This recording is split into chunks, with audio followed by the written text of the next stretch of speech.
Тоді ми повернемося до цього питання.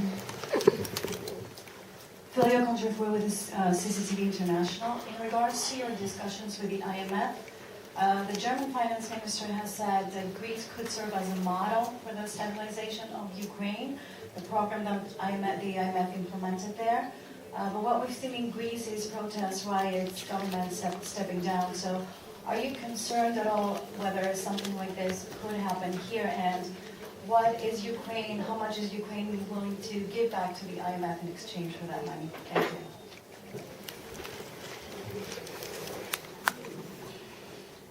Ukraine and Greece.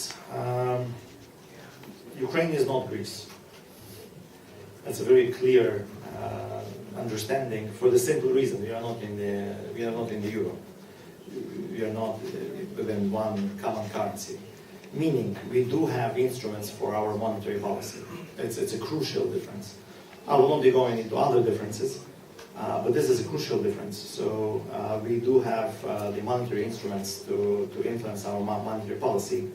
Greece doesn't have them. I mean, any member of the euro area delegated that right to the European Central Bank. And that is a crucial difference because it's cascaded down to basically every decision that is taken. And your second question? My second question was how much Ukraine is willing to give back in terms of, because the IMF is all about austerity, spending cuts, budget cuts, pension cuts. I would like to reiterate, and now to do it in English actually, I did it already in Ukrainian a couple of times, but let me do it in English. Ukraine has its own disease. It's not IMF that brought that disease. It's not that whoever infected us with that disease. It's our own self-grown disease. And I define it as double deficit addiction. It's not even dependency, it's already double chronic deficit addiction.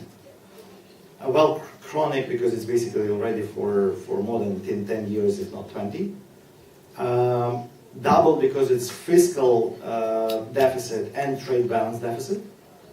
Addiction because we used to live with this for quite some time. And we think that this is almost like a natural course of events. Now, well, what we see is the result of this addiction.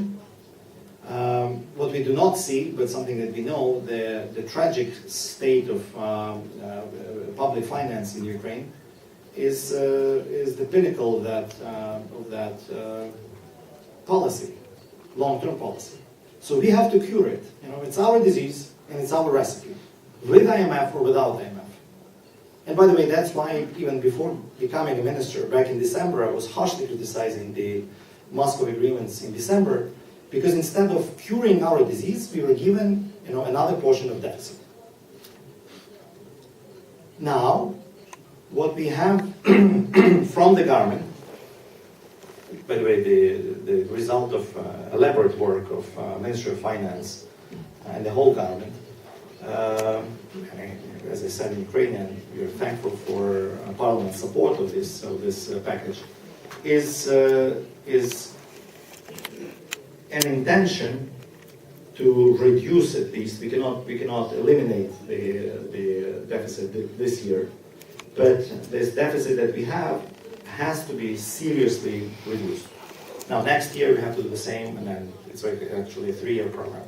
So hopefully in 3 years we'll be healthy. Hopefully, I mean that's the intention. Now IMF stands behind with the loans to help in this process.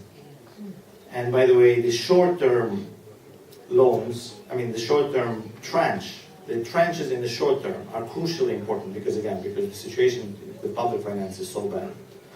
And IMF is there to offer that loan. And by the way, is basically at the moment probably the only institution which is willing to do so.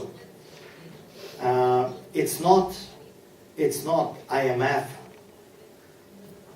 installed austerity program. No, I believe it's the Ukrainian way to cure itself from chronic double deficit addiction. with IMF's help in this case. Question here. Тетяна Лазарчук, телеканал 1+1. Скажіть, будь ласка, коли збираєте піднімати тарифи на електроносії в Україні? Я думаю, що вам краще запитатися це в профільному міністрі, коли він буде. Я, на жаль, не знаю. Я можу там перезвонити запитатися, сказати вам в перерві, але я